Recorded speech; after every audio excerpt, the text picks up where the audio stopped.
Assalamualaikum warahmatullahi wabarakatuh. Selamat pagi, salam sejahtera untuk kita semua. Pada diskusi kali ini, kita akan membahas isu yang sangat aktual, yaitu perubahan desil dalam penyaluran bantuan sosial yang dikelola oleh Kementerian Sosial Republik Indonesia. Sebelumnya di sini sudah ada tiga narasumber. Yang pertama ada Mbak Aziz sebagai ASN pengambil kebijakan. Ada narsum kedua kita yaitu Mbak Dwi sebagai ASN pelaksana di lapangan, dan Mbak Maudi sebagai perwakilan dari perspektif sosial. Saya sendiri Imran Ariyangi sebagai moderator pada kesempatan kali ini. Sebagai pengantar, berdasarkan data dari Badan Pusat Statistik Masyarakat Indonesia, dibagi ke dalam 10 kelompok desil berdasarkan tingkat kesejahteraan yang menjadi dasar dalam sistem data terpadu kesejahteraan sosial atau DTKS. Desil 1 sampai 4 merupakan kelompok prioritas penerima bantuan sosial. Namun, seiring dengan pemutakhiran data, terjadi perubahan desil yang menyebabkan yang pertama ada masyarakat yang sebelumnya menerima bantuan, kini tidak lagi. Kemudian muncul berbagai keluhan dan protes. Dan yang ketiga ada bahkan konflik sosial di tingkat bawah. Dari perspektif smart governance, ini menunjukkan bahwa pemerintah sudah bergerak ke arah pengambilan keputusan berbasis data. Namun, sebagai ASN, kita juga dihadapkan pada realitas, yaitu apakah data tersebut sudah benar-benar mencerminkan kondisi masyarakat. Kemudian, bagaimana peran kita sebagai ASN dalam menjembatani hal ini? Saya ke narasumber pertama, yaitu Mbak Azi. Sebagai ASN, bagaimana kita melihat perubahan desil ini dari sistem dan kebijakan? Iya, terima kasih Mas Imran atas kesempatannya.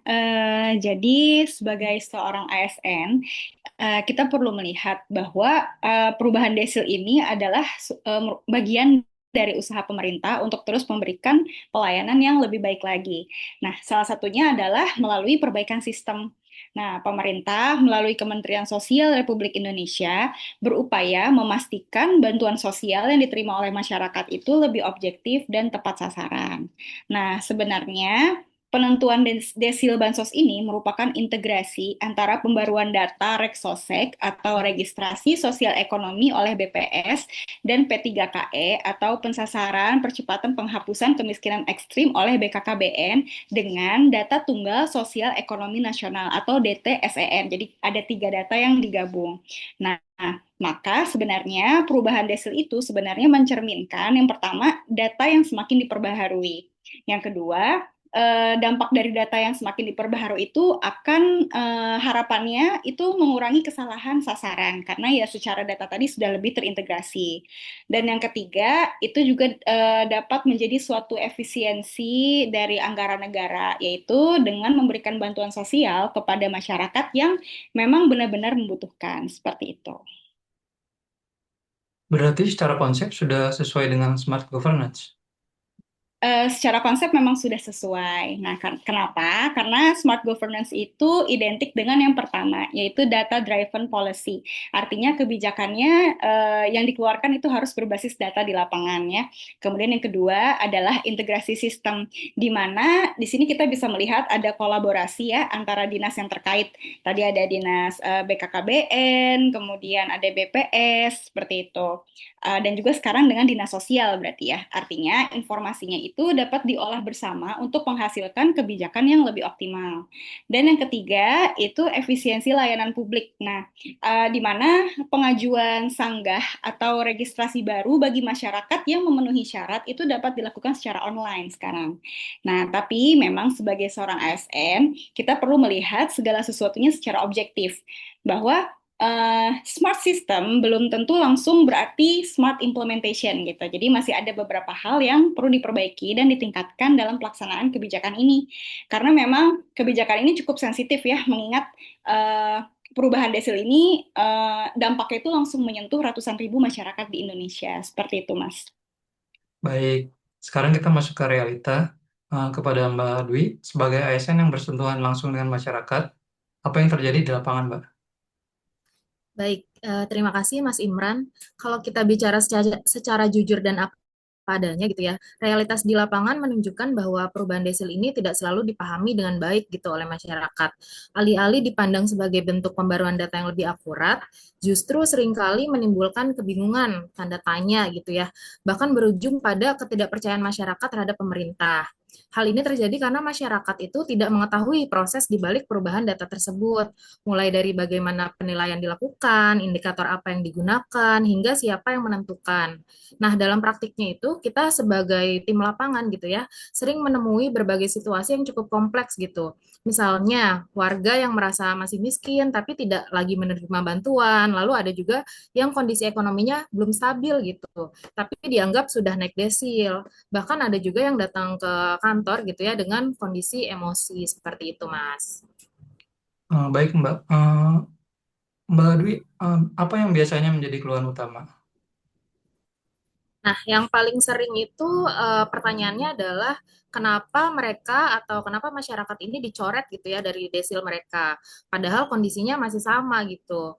Nah, ini menunjukkan bahwa dari sisi masyarakat itu mereka tidak memahami konsep desil, tidak tahu proses penentuan data, dan tidak tahu harus mengadu kemana gitu.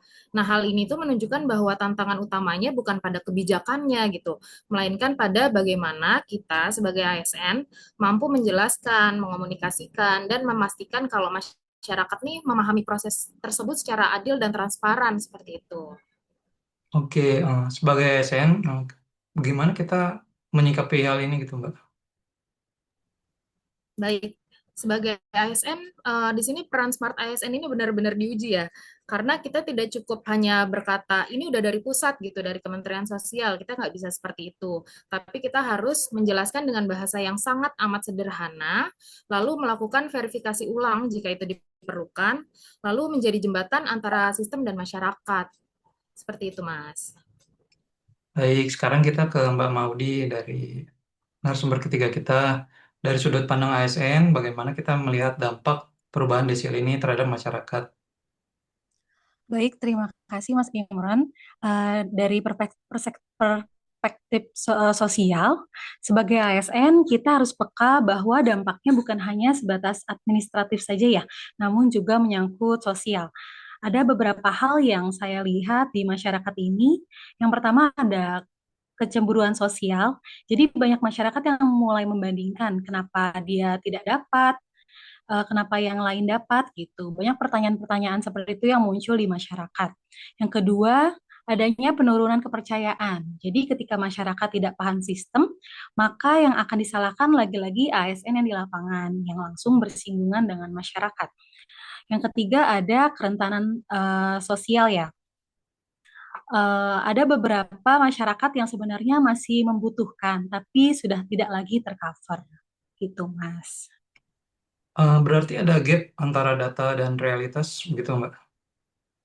Betul, dan sebagai ASN kita berada di posisi yang sangat strategis namun juga dilematis ya. Di satu sisi kita harus menjalankan sistem, namun di sisi lain kita harus memahami kondisi masyarakat. Oke, kita masuk ke solusi sekarang ya. Apa yang harus kita lakukan sebagai ASN agar perubahan desil ini tetap adil? Kepada Mbak Azi, silakan. Ya, baik.